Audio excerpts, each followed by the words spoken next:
Hi, I'm Niki Jabbour and welcome to Great Food Gardening.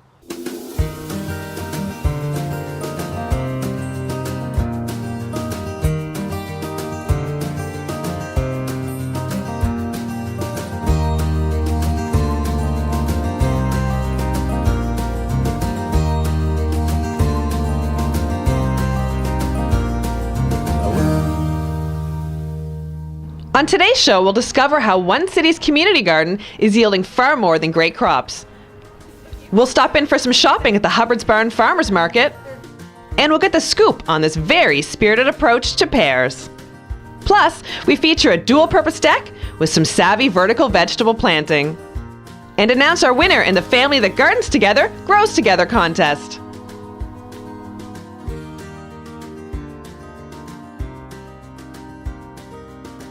Welcome to my food garden, and boy has this site changed in the past year. In fact, after 15 years of gardening in the same spot, we decided to bulldoze the garden this year. And so this spring we started off with a bang, leveled the site, and rebuilt from the ground up. Once we decided to renovate this space, I knew I wanted raised beds. Raised beds offer a lot of advantages to a food gardener. The soil warms up early in the spring, offers excellent drainage, and I can really control the types of soil amendments I add and plant intensively to give me the most food in my space. So we went with raised beds, and they're 16 inches high from local untreated hemlock, which is perfect. It's rot resistant and it's going to last me for well over a decade, this garden now. Another benefit of having permanent raised beds is the fact the pathways are for walking only. We're never walking on the soil we grow in, which means it doesn't get compacted. We get fewer weeds and the plants grow healthier. As you can see, we've mulched our pathways, but first we line them with cardboard. The cardboard will help suppress weed growth, and then the mulch keeps our feet clean and mud-free. And plus, I think it looks pretty great as well.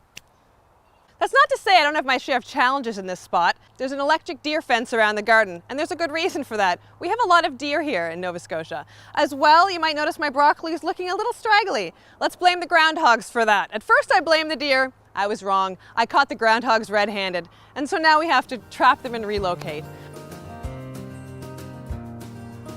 As a savvy food gardener, another sneaky way to grow more food in less space is to use vertical structures. This will be a cucumber tunnel in just about a month's time, covered by wonderful different types of cucumbers. As well, I have trellises in the back to grow things vertically like peas and pole beans, vertical tomatoes, small melons, even vining types of winter squash. There's a lot of vegetables that can be grown vertically in a vegetable garden.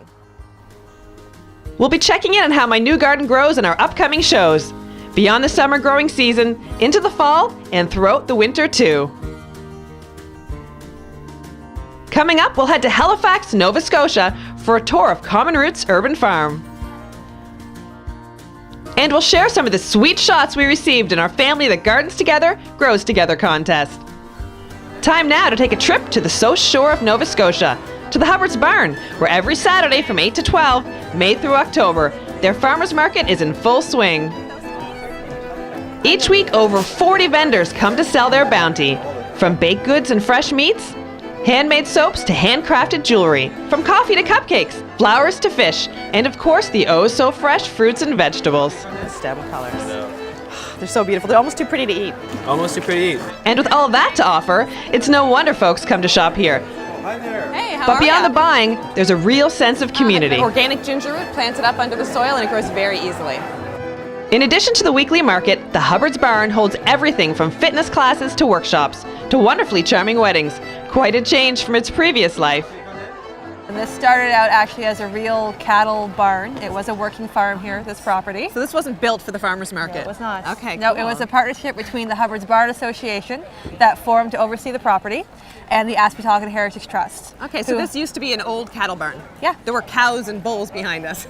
Yes, and our first round of volunteers cleaned it out. This, actually, right in here used to be a dirt floor. Volunteers put that floor in, they fixed it up, they scrubbed it down, they replaced floors, roof, everything, sheds outside, all volunteer work. So how far and wide do people come? Well, we're 35 minutes from Halifax, about 25 minutes from Mahone Bay. So we have a very large catchment on the South Shore and into the city.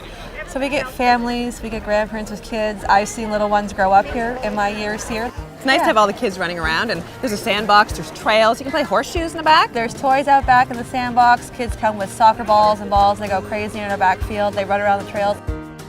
For more info on the Hubbards Barn and their farmers market, visit their site at hubbardsbarn.org And make plans to be there Saturday, May 13th when the Hubbards Farmers Market opens for its 22nd season. That's Mother's Day weekend, right through until the end of October.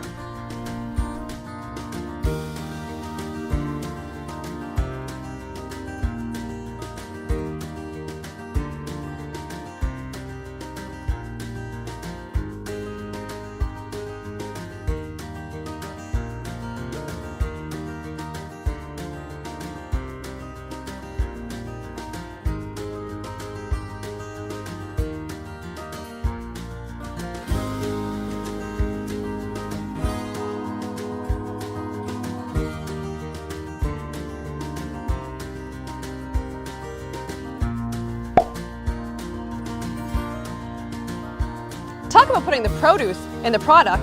Check out this brandy from Ironworks Distillery in Lunenburg.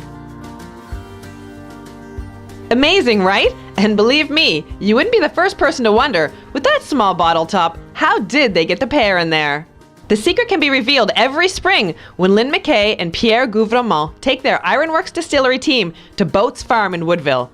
Mid-June, they carefully slip 400 of their signature bottles over the tiny new pears, stringing them in place for security, and then they wait for nature to do the rest.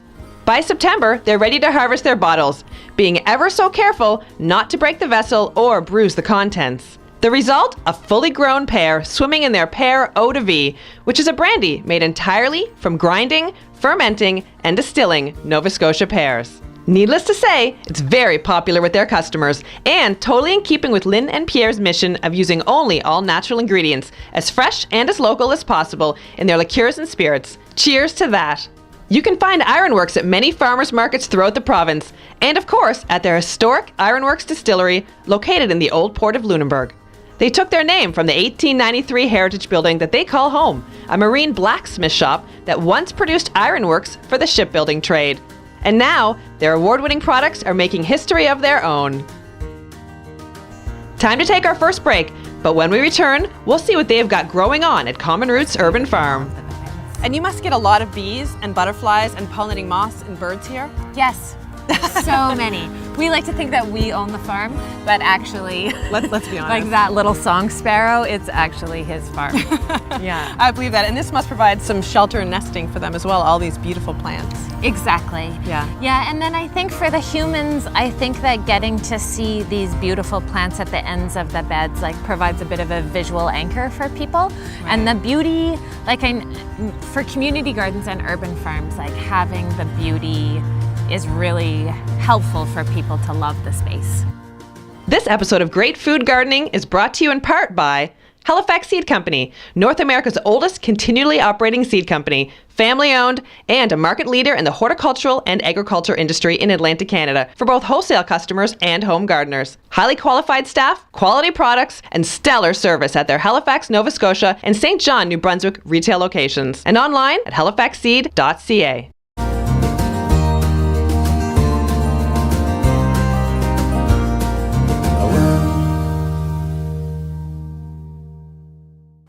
One thing I know for sure, if you like to grow food, you're going to find a way to garden. So as we begin our salute to urban farms, let's head over to Common Roots Urban Farm in Halifax.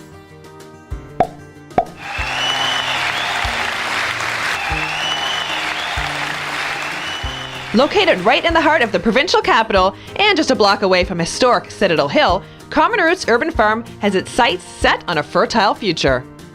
It was established back in 2012, and in addition to their community plots, Common Roots has grown to include a market garden that supports their weekly farmers market and a community-supported agriculture program that benefits a local food bank. After 5 seasons growing everything from salad greens and vegetables to a wide variety of flowers, the urban farm seems wonderfully natural within its city surroundings. Hard to believe this lot once lived a very different life. So it was a high school. I know it looks like a meadow, but ecologically it functions like a parking lot. So this is part of the common and it's part of the hospital. And so they got the land and instead of putting on a parking lot, which doesn't make people healthier, right, they decided that growing food had a chance of health outcomes. Very exciting. So you basically started from scratch. There wasn't really anything here, but just plain ground. Yes, exactly. And this has come a long way in 5 years, but this is not just a community garden here in Halifax. No. Who gardens here? Like what kind of people come and rent the garden plots? Well, so there's 3 parts to the garden, so there's 3 kind of ways. But within the garden plots, there's 175, so there's a huge range. We've got quite a few staff and patient groups from the hospital. Oh, nice. We've got quite a few service providers that work with youth or with different populations, and so this is an activity. We've got quite a few grandparent-grandchild combos, isn't that which nice? I think is awesome. Great. Quite a few young families, quite a few apartment dwellers, and then just a bunch of general community members. Oh yeah, and quite a few new Canadians. Oh, that's exciting as well. Yeah. And community gardening is big across North America, really. And more gardeners, if they don't have space in their own homes, they're turning to community gardens. Exactly, and I think what this really offers is a chance to learn from your neighbors. I hear amazing stories of people gardening next to other people and watching what's happening and then taking tips. I noticed quite a few berries and fruiting shrubs. High bush blueberries, hascap berries are very trendy. There's quite a range of fruits and berries here too. Yeah, we had hazelnuts last year. Oh, did you have hazelnuts? Yeah. That's exciting. Yeah, yeah, yeah. Yeah, so in the commons is where we have lots of those plants that you kind of only need a few of, that like they don't make sense in our market garden necessarily or in a plot. Right.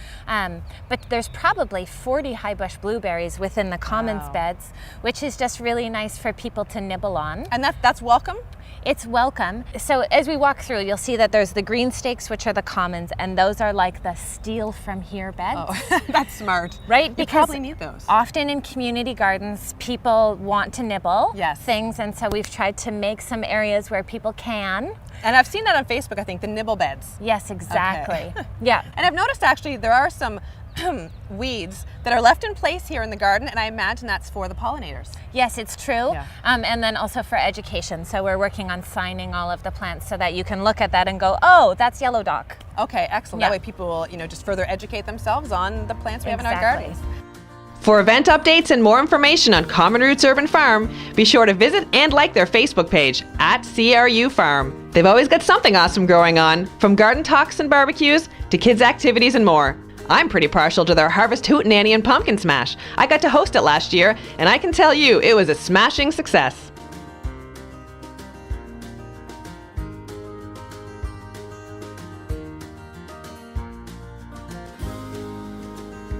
We're lucky to have a lot of space here in our garden, but just because you're limited doesn't mean your growing needs to be. Check out this amazing garden in British Columbia. These awesome pictures were sent in by Steve Caroli, who has completely filled up the deck of his Vancouver condo with an eye-catching mix of food and flower plants. This deck is only 550 square feet, but Steve and his partner Dustin Miklos have packed it full of tropical plants like papaya, mango, and pineapple, with many grown from seed by Steve. They also have 10 banana plants, some growing over 12 feet tall. Steve loves the look of his tropicals, which make him feel like he's on vacation every time he steps out onto his gorgeous deck.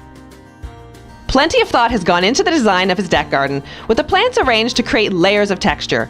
The dominant palette is tropical, with lush, dramatic foliage and brightly colored flowers taking center stage. Steve and Dustin also enjoy growing a wide variety of herbs and hot peppers, like ghost peppers, Caribbean hot peppers, and jalapenos. With the heat from their deck, even their basil grows huge, over 4 feet tall, perfect for Steve's homemade pesto. And their love of gardening has been passed to the next generation, with Steve's eldest daughter, Kiana Caroli, now studying horticulture and landscape design in university. No wonder with that inspirational deck. So the next time you wonder if you have enough room to grow food plants, remember Steve and Dustin's small but sensational space. Definitely a great food garden. We'd love to see what you've got growing on in your world, so be sure to share your gardening shots and stories with me on my Facebook page and on Twitter at Niki Jabbour. You never know, you just might get featured on the show. And speaking of which, when we return, we'll share some sweet submissions and declare the winner in our Family That Gardens Together, Grows Together contest. We'll be right back. This episode of Great Food Gardening is brought to you in part by ProMix Premium Soils and Organic Fertilizers. ProMix is enriched with mycoactive technology. ProMix Premium Soil grows 20% bigger plants, and ProMix Organic Tomato, Vegetable, and Fruit Garden Fertilizer grows 70% more vegetables. ProMix, it's all beautiful. Ask for it at a retailer near you.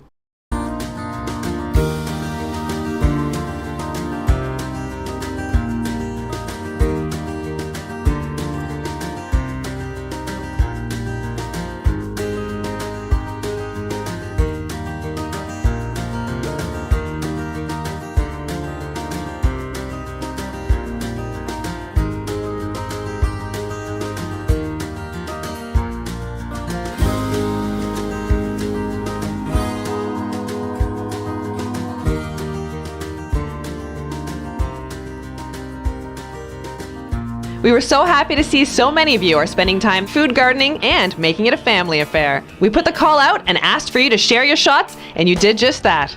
And we got shots from every part of the process, including the pre-plant planning. I love to see that.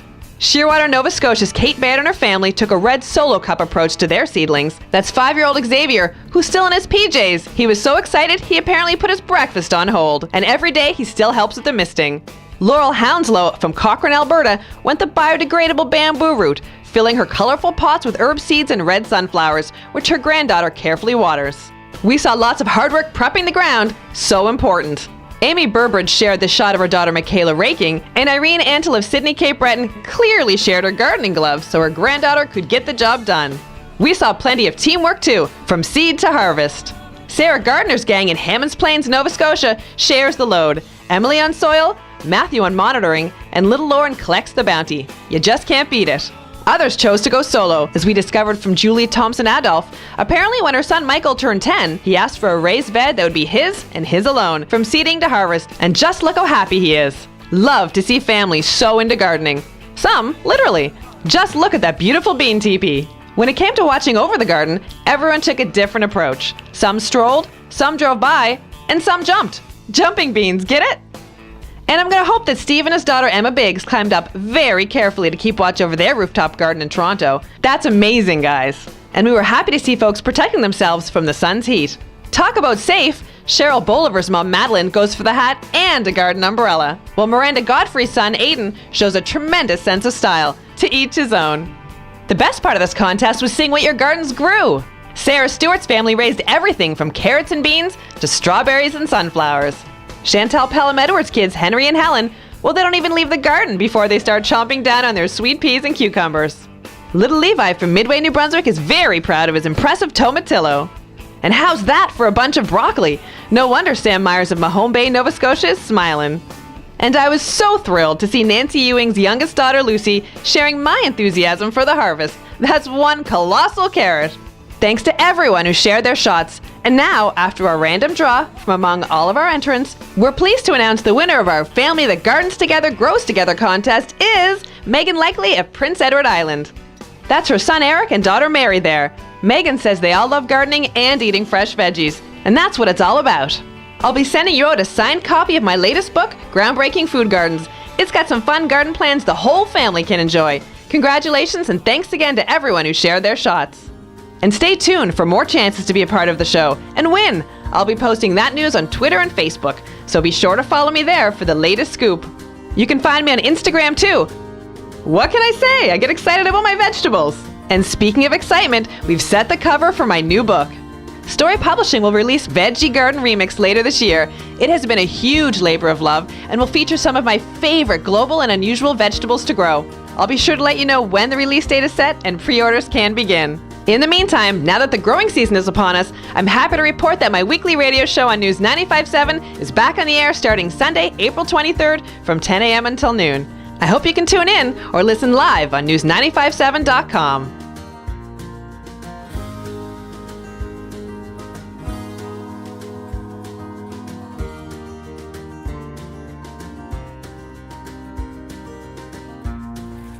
Well, that's going to do it for our first show. Thanks so much for joining us. We'll see you next time on Great Food Gardening.